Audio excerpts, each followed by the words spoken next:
Okay, we've just heard the morning session of the live evidence of HN65. I'm joined with Rosie Wild from the Undercover Research Group. Hi. And Rachel,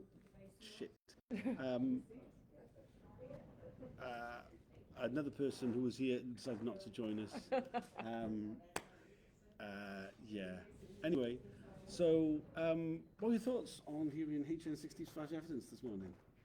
Well, I mean, in a general point, I'm kind of struck by how comfortable and pally it all is. Yeah, you know? yeah, He's sure. very relaxed giving his evidence. If you've watched like the post office inquiry or something where they really tear into the witnesses, this is a very different experience of an inquiry. It's, everyone's very happy talking to each other, and he's very happy to talk about what he's done. He's not, embarrassed about it at all. Not at all. No, he isn't. I mean, he is actually. I mean, like, I would say of all the former undercover officers we've seen giving evidence, he's been like the one who's been the most relaxed. Really? Yeah. I mean, like some of the others are a bit more sort of guarded. They're like kind of, but he seems very kind of open to being questioned about it.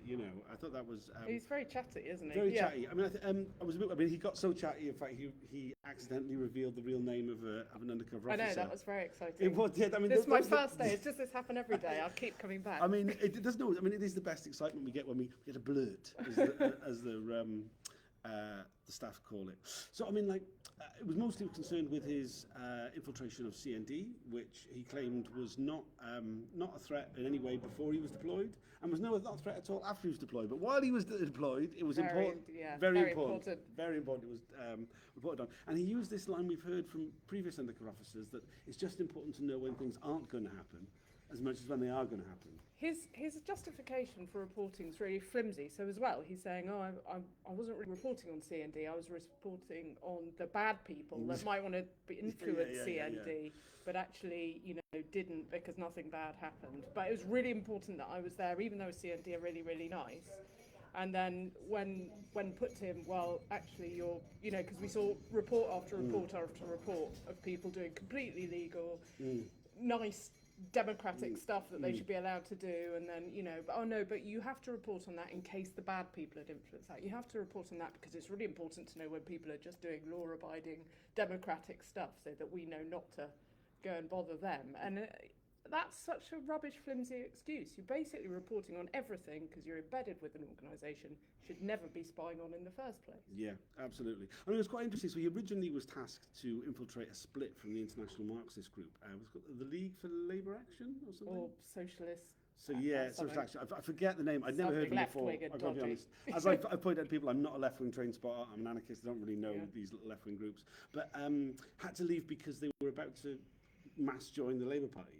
And he said that it was taboo to report on the Labour Party, which doesn't line up with lots of other reports we've seen, which have reported on Labour Party activists. No, I did notice at one point though that there was a registry file for the Conservative Party, which I have to say I actually approve of, because they're well dodgy and should be spied on.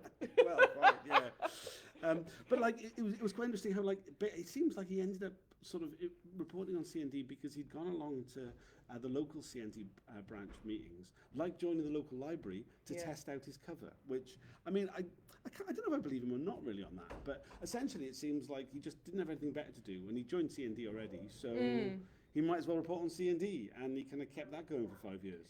Yes, and then there's, he came aware, that was it, he became aware that there was some non-violent direct action training going on, which to me I was like, what's wrong with that? That if you're in special branch, the threat of non-violent direct action is terrible and requires spying on it immensely for years. Yeah. I mean, it's like a lot of his, I mean, like, of all the reports, I mean, a lot of his was incredibly flimsy, and he even downplayed it himself.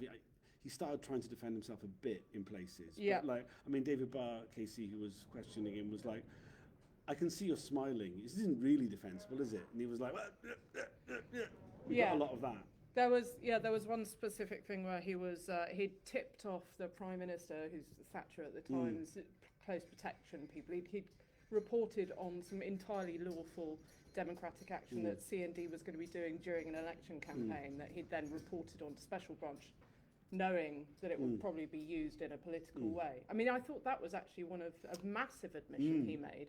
He was asked, were you aware that these reports might be used in a political way, and he said all special branch information runs the risk of being used in a political way. I thought that was actually rather a major admission. Yeah, absolutely. I mean, it's something which I think we all know and believe. Yeah, but you don't hear them say it very often, right? No. Yeah, no, that was interesting. He's been really chatty. I mean, I kind of, the way these things tend to go, it tends to be a lot of filler in the mornings. In the afternoon, we actually get to some of the good bits towards the end. Yeah. I mean, generally, like, long after we're ready to go home and my fingers are tired and I'm not really tweeting everything that's happening as well as I am at the start of the day. So, I mean, I'm quite hopeful for this afternoon.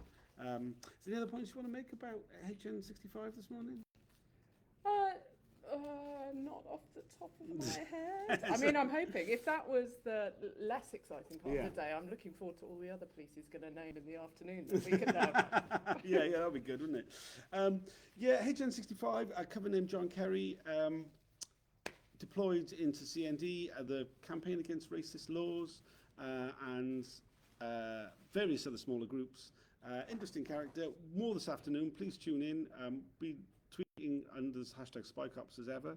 If you've got any questions or anything you want us to do, please get in touch, and I'll see you this afternoon. Cheers.